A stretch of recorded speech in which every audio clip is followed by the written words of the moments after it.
Hey everybody, this is a project I hope is easy. I've done one of these before I started making videos, but the Mustang's back. As you've seen, we've done oil changes, spark plug wires, all that stuff on this thing. And Becky was telling me that she was having to add almost a gallon of coolant every day to it.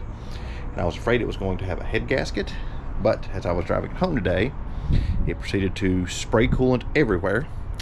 And it is coming out of, as you can see, thermostat. So I don't know if it is the thermostat or the thermostat housing. It looks like it's right there. I don't know if you can see that or not. But these are plastic thermostat housings, and they're notorious for cracking and leaking. They recommend that you just go ahead and replace the whole thing. It is available two parts. You can buy just the upper part or the lower part. I bought the whole thing. As you can see, it is upper thermostat, the water outlet neck, the thermostat housing itself. It's got the O-ring and a new thermostat. The only thing it doesn't come with, if you get lucky, some AutoZones have in stock the one that has the coolant temp sensor. Apparently that part's being discontinued, so my local AutoZone didn't have one, couldn't get one, etc. I couldn't even order it online. So I just got the regular one. So I will take the coolant temp sensor out of this one, thermal tape it, or thread sealant tape it, stick it in here. The only bad part about this is it's underneath the intake, but it's 3 bolts, 1, 2, 3, because everything else comes out as an assembly. You don't have to disassemble this, anything. You've got 3 hoses. As you can see, you've got your upper radiator hose, the one that goes from the thermostat down to the block, that little guy. That'll probably be the hard one to get out. And you've got this, I guess this is your heater core. What appear the line goes back to the heater core. Yes, heater core. So the way I'm going to do this, I'm going to take this loose here, take that loose, take these 3 bolts loose. Those are tiny, those are like 8s. And then this hose loose, and that should be it. So like I said, the parts you will need, you'll need this assembly. If you can get it with the sensor, get it with the sensor. That'll be easier. You don't have to swap any parts. But this got thermostat in it already. And then I would get 2 jugs of this coolant. It's pre-mixed. I've already got a jug here, so I'm going to use the jug I've got. Use that. This should be easy. The high point on this engine is right here. So we can literally just put it in. We'll go from there. So the first thing we're going to do is I'm going to take this off to make this easier to work. It's 2 Phillips head hose clamps, so I'm going to take those loose. Just pull this whole assembly off. You'll have to take this loose. It's this guy. It's a little clip. You just twist it and pull it loose. I'm going to take that loose. And the other thing I recommend you do, I soaked everything in penetrating oil. I use liquid wrench. I even sprayed these, this. I sprayed in here. You might be asking why I'm spraying the hoses. It will get in there and make them easier to take loose. So another thing, I'm going to wear gloves because it's going to be nasty. So first thing I'm going to do, get this intake off, then get this hose off, start breaking stuff loose. So hopefully this is an easy swap. Alright, so I have the intake out of the way. As you can see, literally it is 2 hose clamps that took a Phillips head, and I just wiggled them off. And then what else I did was I took a little bit of my air intake cleaner, sprayed this out, wiped it down, sprayed that out, wiped it down. I'm going to let it air dry. So now what I'm going to do is take a pair of my channel locks, Cobalt brand slip pliers, whatever you want to call them.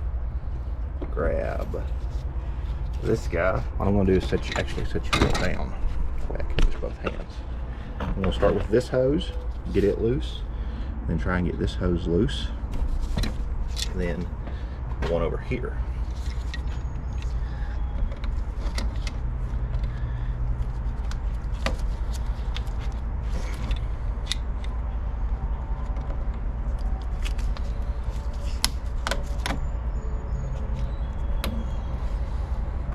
Okay, pull it back, pull this loose. I doubt there's going to be any coolant in here. Nope.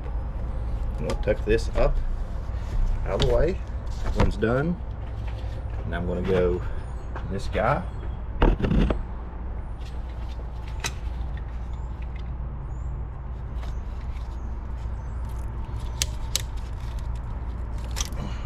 Okay, if these are stuck, as you can see, these are the original ones. They've probably never been taken loose. You can wiggle them back and forth or this way. And I went over here. Okay, so that one's ready. So pull this one out. What else you can do, so it's kind of stuck, you can take your hose, your channel locks, and try and break the hose loose that way. Okay, so now this one's gonna be the pain. When I did the last one, this is the one that gave me fits because right behind this idler pulley.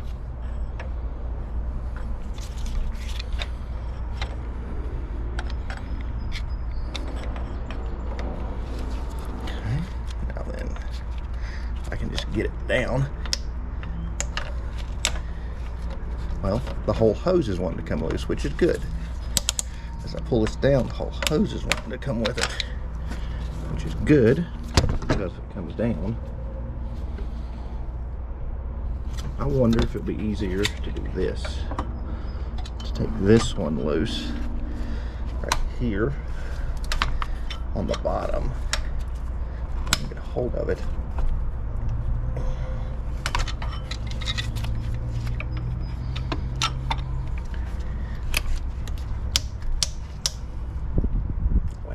Whole thing up.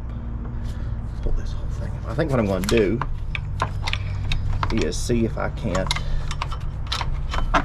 get everything loose and pull this up, this whole assembly. I'm hoping I can get this assembly up and this will come with it. Either this hose will come out of there or I can get this whole hose to come with it.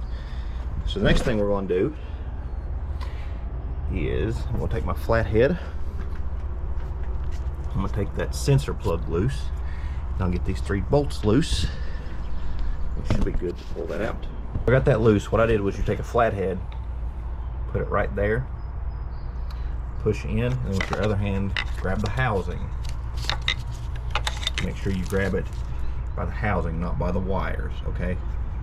Push it in, pull it up, okay? Now I'll get these 3 bolts out. Hopefully that thing's ready to come up. So these are 8mm. First one come out very easy. Just use a ratchet and an extension. The other 2, that pipe right here, this fuel injector is blocking it. That one, the intake is blocking it. So I'm going to use a universal. I hate using these, but you gotta do what you gotta do, right? Hopefully you guys will sit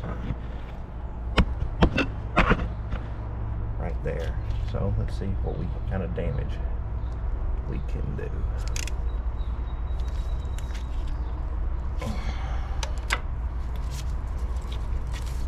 That fuel injector line is right in the way.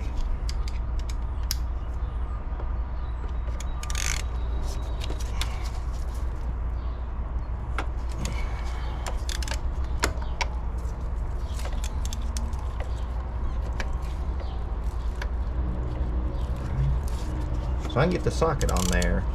It's just getting it to turn is the issue.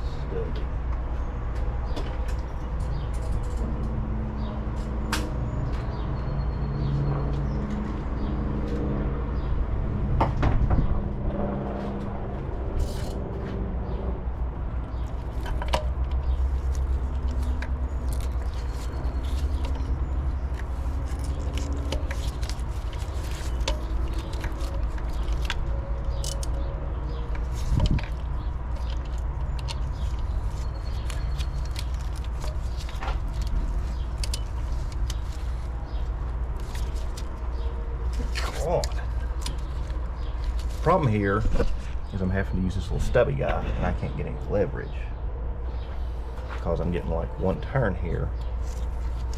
I'm running the wiring harness from the throttle body. Gah.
So what I did, so I went down to a smaller ratchet size. I went down to 1/4 inch. It's still 8mm in extension, but it actually is narrow enough to get to the one by the fuel line. The other one, I think we'll have to use like a box end, maybe.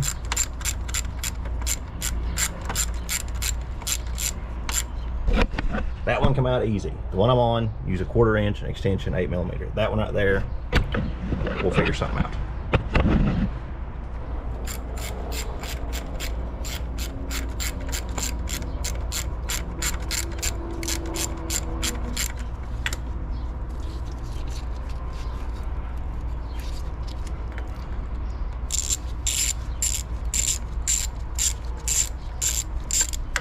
Okay, the bolt's loose. Out. Let me put my ratchet down. And of course that bolt, that fuel line, is blocking that bolt from coming out.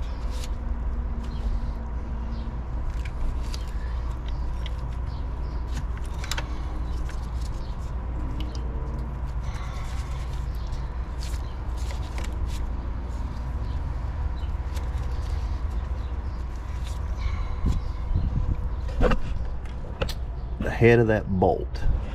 Let me see if I can get the other one loose.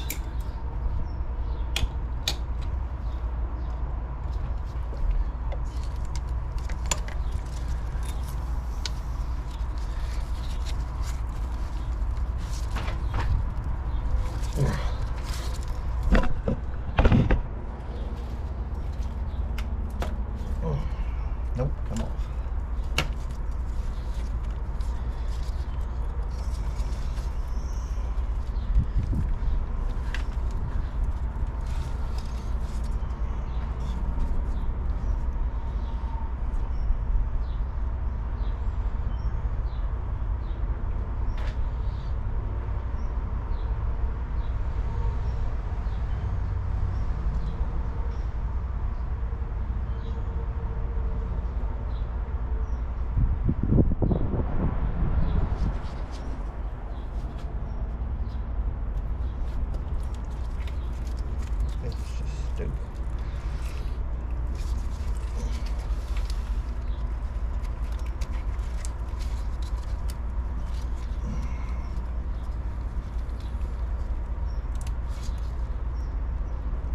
Oh God.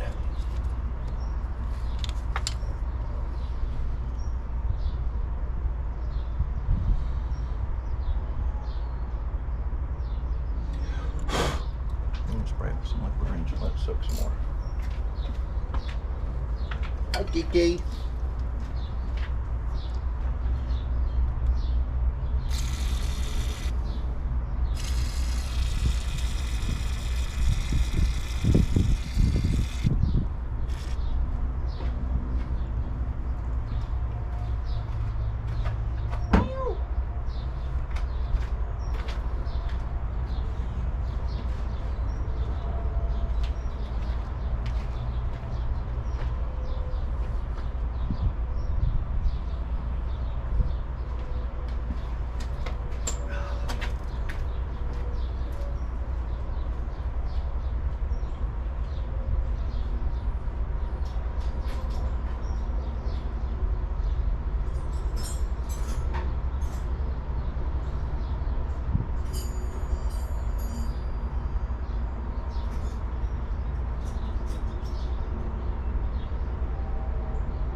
So I got it. I had to use my big one.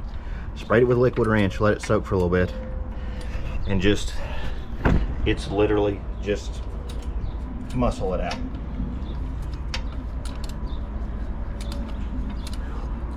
This would be so much easier without the intake manifold on the way, but good Lord, that would be taking, you have to take the coil pack loose, this loose, whatever this is, your fuel lines. This is probably an all-day job at Ford because they probably take the intake manifold loose.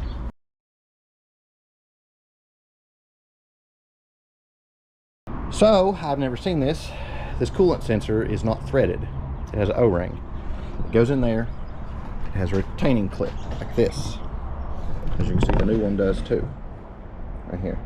So then all you have to do to get the old one out is remove that retaining clip. Take your flathead, as I'll show you on the new one here, and just pull this out. Kind of hold on to it because sometimes they're spring loaded. The new one, take this out, reinstall your old one. This would be a good time to replace it if you want to. Put this guy, just push it back on the feet. You'll see there's 1, 2. Push this back on. Okay, and that's ready to go. So now let's fight getting this thing back in there. Something I did, you don't have to do, but this is something I did. So I'm going to replace this clamp with a hose clamp, like a ring clamp. I bought this assortment of these. Tractor Supply, Rural King, Harbor Freight. It's Storehouse brand. I think that's Tractor Supply, but I guarantee you if you go to Tractor Supply, Rural King, Northern Tools, Harbor Freight, wherever, and buy their store brand hose clamps, it's all going to be the same stuff. So I would pick one of those up to keep just in case, because almost every time I undo one of these, I replace it with a hose clamp, because like a screw type, worm type. I like working with a Phillips head better, but that's me. You do you. Bit of advice if you're doing this that I've learned. As you're going this, fighting this back in there, it's going to be hard to get it in. So what I do is I took this hose and the sensor back out, and I will reinstall them afterwards. And another thing to watch is when you go in, be very careful on the bottom. It had 3 tabs. The new one has 3 tabs on the bottom, and they will want to catch on every little thing in here. So now it's just a matter of, you have to go in like this, like go in and then lay it down, and then just kind of, this is going to be my biggest issue, because I remember doing this before. Getting it to go in that hose was a pain, but it's basically lined up. Once I get it in that hose right there, it'll be golden, because then I can do that, put my bolts in, put this hose on, put that sensor in, hooked up the other 2 hoses, done.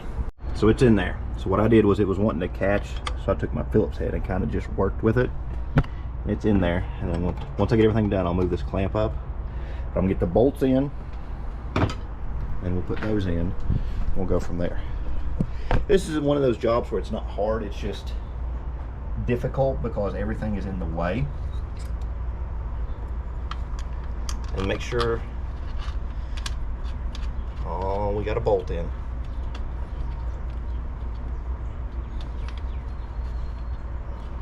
The bad thing is these bolt holes have so much corrosion in them, it's making it hard to get these started.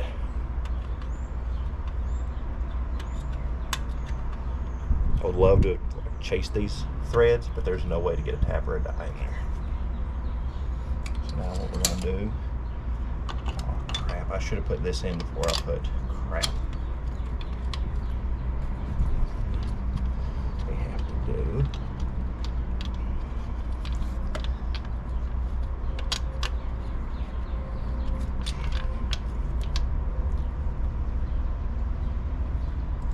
what I'm trying to do is get all 3 started, and then like finger tight, and then use the ratchet on them. Like I said, these holes have so much corrosion and stuff in them, it is making it almost impossible to get these to thread. So I'm going to switch over to my ratchet. I've got them all started hand tight. So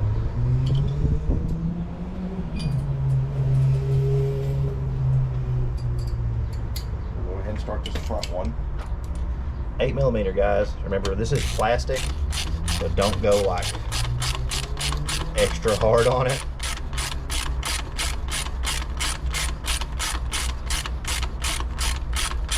Like I said, I'm gonna get the first one started, Okay, and then I'll switch over to my little ratchet and we will go from there.